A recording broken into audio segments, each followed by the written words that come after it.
ఇప్పుడు దాకా without parents పిల్లలు కావచ్చు, పూర్ ఫ్యామిలీ పిల్లలకి సంబంధించి ఇక్కడ ఫీజులు ఏ విధంగా ఉంటాయి? ఎవరన్నా ఒక వితౌట్ పేరెంట్స్ పిల్లలు వస్తే వాళ్ళు మీరు అడాప్ట్ చేసుకోండి ఇప్పుడు దాకా జరిగిందంటారా? సార్, నేను కాలేజీ స్థాపించినప్పటి నుండి పేద విద్యార్థులకు చాలామంది ఫ్రీగా చదివిపించాను. ప్రతి సంవత్సరం 25 మంది నుంచి 50 మంది వరకు ఫ్రీగా చదువుకుంటున్నారు నా దగ్గర. అదేవిధంగా విద్యార్థులకి కొన్ని అనాథ శరణాలయాలు కూడా నేను అడాప్ట్ చేసుకున్నాను. వృద్ధాశ్రమాలు కూడా విద్యార్థులను తీసుకుని ఎంతో సహాయ కార్యక్రమాలు అలవాటు చేశాను. ఇప్పటి వరకు మన కాలేజీలో దాదాపు 20,000 విద్యార్థులు చదివారు. సంవత్సరానికి యావరేజ్గా 2,000 మంది వేసుకున్నా. ఈ 20,000 మందిలో దాదాపు నేను 1000 నుంచి 2,000 మందిని ఫ్రీగా చదివిపించుంటాను. ఇది నా విద్యార్థులు కూడా, వెళ్ళిపోయిన విద్యార్థులకు కూడా తెలుసు. ప్లస్ ఫీజులు కూడా మొదట చేరేటప్పుడు తగ్గిస్తాను. మళ్ళా హాల్ టికెట్లకు వచ్చినప్పుడు తల్లిదండ్రులకు ఏదన్నా ఈ విపరీతమైన టమాటాల రేట్లు తగ్గిపోయినప్పుడు, ఏదైనా మామిడికాయల రేట్లు తగ్గిపోయినప్పుడు, ఒక రైతుగా నేను కూడా దాన్ని ఆలోచించుకొని కష్టాల్లో ఉండామంటే 2 సార్లు ఫీజు తగ్గించే ఏకైక కాలేజీ పలమనేరులో సాయి చైతన్యనే. చేరేటప్పుడు అడిగినా తగ్గిస్తాం, లాస్ట్లో వెళ్ళేటప్పుడు మార్క్స్ కార్డులు ఇచ్చేటప్పుడైనా తగ్గిస్తాం. ఇది సాయి శ్రీ చైతన్య 12 సంవత్సరాలుగా చేస్తూనే ఉన్నాను, ముందు కూడా చేస్తూనే ఉంటాను. ఈరోజు వచ్చిన ఇంటర్మీడియట్ ఫలితాలకు సంబంధించి మీ కాలేజీలో ఎంత పర్సంటేజ్ వచ్చింది, మొత్తం ఎంతమంది పిల్లలు ఎగ్జామ్ రాశారు, సో గ్రూప్ వైజ్ రిజల్ట్ ఏ విధంగా ఉంది? అంటే లాస్ట్ టైంకి ఇప్పటికి పోల్చుకుంటే మార్పు ఏదైనా వచ్చిందా, ఎంతమంది వచ్చింది? ఓకే సార్, ఈ సాయంత్రం వేళ మన కాలేజీకి విచ్చేసిన విలేకరుల సోదరులకి మా హృదయపూర్వక ధన్యవాదాలు. సాయి శ్రీ చైతన్య స్థాపించి ఇది 12వ సంవత్సరం. 12వ సంవత్సరంలో రిజల్ట్స్ చూసాం. ప్రతి సంవత్సరము ఎంపీసీ, బైపీసీ, ఎంఈసీ, సిఈసీ ఏదో ఒక గ్రూపులో స్టేట్ ఫస్ట్ ర్యాంక్ సాధిస్తూనే ఉన్నది సాయి శ్రీ చైతన్య. ఈ సంవత్సరం ఎంపీసీలో దేవిశ్రీ అనే అమ్మాయికి 988, సిఈసీలో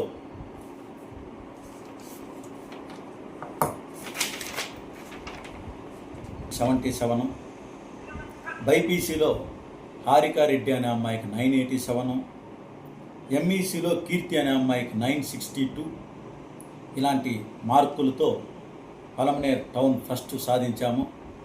అదేవిధంగా ఫస్ట్ ఇయర్లో బైపీసీలో 446, ఎంపీసీలో 464, సిఈసీలో 490, ఎంఈసీలో 491.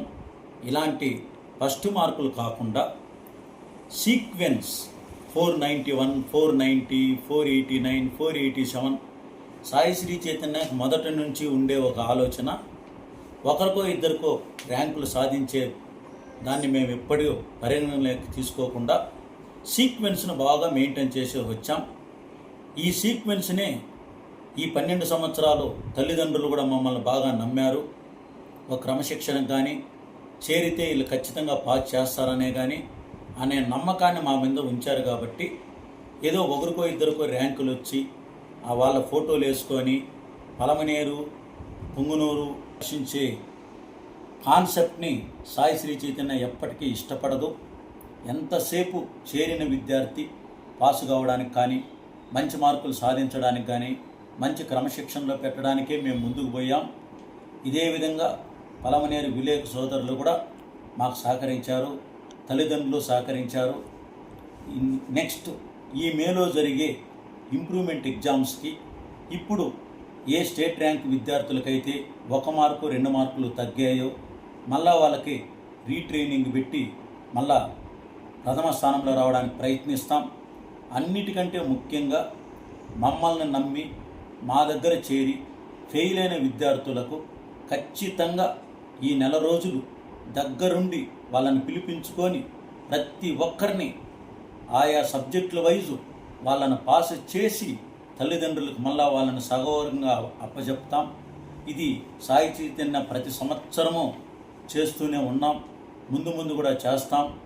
ఫెయిల్ అయిన విద్యార్థులకు కూడా ఆల్రెడీ మా లెక్చరర్లతో కూడా ఫోన్లు చేయించాము. ఎవరు డిసప్పాయింట్ కావద్దండి. పబ్లిక్ అన్నాక 1, 2 జరుగుతూ ఉంటాయి, దాన్ని సమర్థంగా ఎదుర్కొంటాం. దాన్ని మీకు అందరికీ మా results science second year 95% pass, arts 92% pass, first year science 93% pass, arts 91% pass. కాబట్టి ప్రతి పర్సెంట్ని 90% పైనే తీసుకొచ్చాం. కొంత ఆబ్సెంటీస్ని పబ్లిక్ రాయని విద్యార్థులని పర్సెంట్లోకి పరిగణించము. గవర్నమెంట్ వాళ్ళని పరిగణించిన మా కాలేజీ వైపు నుండి ఆబ్సెంటీస్ని పరిగణనలోకి తీసుకోకపోతే కామన్గా 95% రిజల్ట్స్ ఇచ్చాము సైంటిఫిక్ పరంగా. దీన్ని ఈ ఇంప్రూవ్మెంట్ తర్వాత 98 to 99 100% అందరినీ పాస్ చేయడానికి మేము చేర్పించుకున్నప్పుడు తల్లిదండ్రులకి ఏ భరోసా ఇస్తామో, ఫెయిల్ అయితే కూడా యాజమాన్యమదే బాధ్యత, ఆ బాధ్యతని 100% ఫుల్ఫిల్ చేస్తాం. సో మీరు కూడా మాకు సహకరించినందుకు పలమనేరు ప్రజలకు, మా విద్యార్థుల తల్లిదండ్రులకు మరొకసారి ధన్యవాదాలు తెలియజేసుకుంటున్నాం. సార్ అట్లే చూసుకున్నట్లయితే ఇప్పుడు విద్యార్థులకు మరీ ఒత్తిడి కలిగించకుండా కొంత గ్రౌండ్ ఉండడం వల్ల గేమ్స్ ఆడిపిస్తూ కొంత విద్యార్థులు ఇంటర్మీడియట్లో తన సెలక్షన్ గ్రూప్ సెలక్షన్ కాడ కొంత రాంగ్ స్టెప్ వేయడం వల్ల ఎంపీసీ టఫ్గా ఉన్నా కానీ నేను పాస్ అవుతాను అనే ధీమాతో తల్లిదండ్రులు కూడా కొంత ఫోర్స్ చేయడం వల్ల ఒక 10 నుంచి 20 మంది విద్యార్థుల వరకు ఫెయిల్ అవుతారు. అలాంటి విద్యార్థులు బాధపడాల్సిన అవసరం లేదు. మాకు కూడా ఈ సంవత్సరం సిలబస్ మారింది, కొత్త ప్యాటర్న్ కాబట్టి మేము కూడా చాలా నూతనంగా చాలా జాగ్రత్తగా వర్క్ చేశాం. ఆల్మోస్ట్ స్టేట్ వైడ్ కూడా అన్ని కాలేజీలు కూడా అలాగే ఉంటాయి. కొత్త సిలబస్ కాబట్టి ఫస్ట్ టైం పబ్లిక్ పేపర్ ఎలా వస్తుందనే ఒక ఆందోళనలో మేము కూడా పాఠాలు చెప్పాం. ఈ సంవత్సరం ఇప్పుడు మాకు అనుభవం వచ్చింది కాబట్టి ఈ మేలో పిల్లల్ని ఎలా తయారు చేసుకోవాలి, ఎలా ఏ క్వశ్చన్లు ఎక్కువ ఇస్తున్నారు, ఏ చాప్టర్లో బాగా ఉంటాయనే దాని మీద ఇంకా సరళీకృతం అయిపోయింది కాబట్టి తప్పకుండా ఈ మేలో ఆ ఫెయిల్ అయిన 10-15 మంది విద్యార్థులను కూడా తప్పకుండా పాస్ చేస్తాం. సార్ టౌన్ సెకండ్ ప్లేస్లో ఉన్నారా, ఏ ప్లేస్లో ఉన్నారు? సార్ టౌన్ పరంగా తీసుకుంటే ఒక గ్రూపులో ఒక కాలేజీ ఫస్ట్ ఉండొచ్చు, సెకండ్ వచ్చు. ఓవరాల్ రిజల్ట్స్లో మేము ప్రథమ స్థానంలో ఉండాలని నేను భావిస్తున్నాను. ఓకే, నూతనంగా జాయిన్ అయ్యే పిల్లలకు మీరు ఏం చెప్పాలనుకుంటున్నారు నెక్స్ట్? నూతనంగా చేరే విద్యార్థులకు ఇప్పుడు మా దగ్గర చదివిన విద్యార్థులని అడిగి కోచింగ్ ఎలా ఉంటుంది, క్రమశిక్షణ ఎలా ఉంటుంది, గేమ్స్ ఎలా ఉంటాయి, ప్లస్ అద్భుతమైన లెక్చరర్లను కూడా ఈ సంవత్సరం తిరుపతి నారాయణ శ్రీ చైతన్య కాలేజీల్లో నా తోటి లెక్చరర్లను కూడా తీసుకొచ్చాను. మన పలమనేరు విద్యార్థులకు మంచి విద్యను అందించడమే మన కాలేజీని వ్యాపారాత్మక ధోరణితో నేను ఏ రోజు చూడలేదు. మన పలమనేరు ప్రజలు, కుప్పం విద్యార్థులు, పలమనేరు విద్యార్థులు, పుంగనూరు విద్యార్థులు, బంగారుపాలెం విద్యార్థులు అత్యున్నతమైన స్థానంలో ఉండాలనే ప్రయత్నించాం.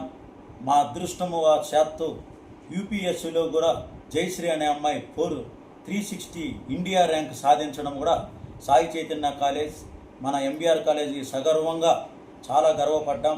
అలాంటి విద్యార్థులని ముందు ఇంకా బాగు చేస్తామని కూడా నేను సన్నిహితంగా విన్నవించుకుంటున్నాను. వ్యవసాయ పరంగా చిన్న పెయింటర్ల పిల్లలు కానీ, చిన్న ఉద్యోగస్తుల పిల్లలు కానీ, చిన్న తల్లిదండ్రులే నా టార్గెట్ కూడా అలాంటి విద్యార్థులే. ఒక పేద విద్యార్థులే నాకు చాలా ఇష్టం. వాళ్ళను గొప్ప విద్యార్థులుగా తీర్చిదిద్దడమే నేను పలమనేరులో కాలేజీ స్థాపించిన మొదటి రోజే డిసైడ్ అయ్యాను. ఎలాంటి మేము పేదరికమైన కుటుంబాల నుంచి వచ్చాం కాబట్టి చాలా మధ్యతరగతి కుటుంబాలు, మధ్యతరగతి కంటే కింద ఉన్న కుటుంబాలని మన విద్యార్థులని మంచి పాస్ చేసి మాకు డిగ్రీ కాలేజీ కూడా ఉండడం వలన వాళ్ళకి మంచి కోచింగ్ ఇచ్చి డిగ్రీలో కూడా చేర్పించుకొని తప్పకుండా ప్రతి ఒక్కరికి బెంగళూరులో ప్లేస్మెంట్స్ ఇవ్వాలనేది నేను ఈ ఏరియా పర్సన్గా, ఈ ప్రాంతీయ వారసుడుగా అది నా స్వార్థం అనుకోవచ్చు. మన ఏరియా పిల్లలు బాగా చదవాలనేది నా కోరిక, నా ఆకాంక్ష, నా ధ్యేయము. ముందు కూడా మన విద్యార్థుల కోసమే నేను పనిచేస్తాను సార్. చనిపోయిన విద్యార్థులు నా క్వశ్చన్ కంప్లీట్ కాలేదు. వితౌట్ పేరెంట్స్ పిల్లలు కానీ ఫుల్ ఫ్యామిలీ పిల్లలు ఏదైనా ఉంటే మీ కాలేజ్ తరఫున మీరు అడాప్ట్ చేసుకునే ఇస్తారా పూర్తిగా వాళ్ళని? సార్, పత్రికా విలేకరుల సహోదరుల సమక్షంలో చెప్తున్నాను, తల్లిదండ్రులు ఇద్దరు లేని పిల్లల్ని నేను పూర్తిగా 2 సంవత్సరంలో ఫ్రీగా ఇచ్చి చదివిపిస్తాను. సింగిల్ పేరెంట్ ఉన్న వాళ్ళని, ఏమాత్రం కట్టుకోలేని పేరెంట్స్ ఉంటే ఒకవేళ కొంత స్తోమత కలిగిన వాళ్ళకు బస్ ఫీజు అయినా కట్టిస్తా. బస్ ఫీజు కట్టిస్తే కాలేజీ ఫీజు ఫ్రీ ఇస్తా, కాలేజీ ఫీజు కడితే బస్ ఫీజు ఫ్రీ ఇస్తా. బట్ ఇద్దరు తల్లిదండ్రులు లేని పిల్లల్ని, బాగా పేద పిల్లల్ని, విలేకరులు సోదరులు కూడా వాళ్ళని తీసుకొచ్చి మా కాలేజీలో జాయిన్ చేస్తే నేను తప్పకుండా ఈరోజు ఏ మాటకైతే నేను కట్టుబడి ఉంటానో వాళ్ళకి ఏమేమి కావాలో తప్పకుండా ఫ్రీగా ఇచ్చి నేను చదివిపిస్తాను. Sir, last question. అందరూ మళ్ళా ఇంప్రూవ్మెంట్ రాద్దాం, మార్కులు పెంచుకుందాం. ఫెయిల్ అయిన విద్యార్థులు ఏమాత్రం మీరు 1% కూడా నిరుత్సాహపరద్దండి. ఒక విద్యార్థి ఫెయిల్ అయితే 50% విద్యార్థి కారణమైతే కాలేజీ యాజమాన్యం కూడా 50% బాధ్యత వహిస్తుంది. వాళ్ళను పాస్ చేసే బాధ్యత యాజమాన్యం మీద 100%.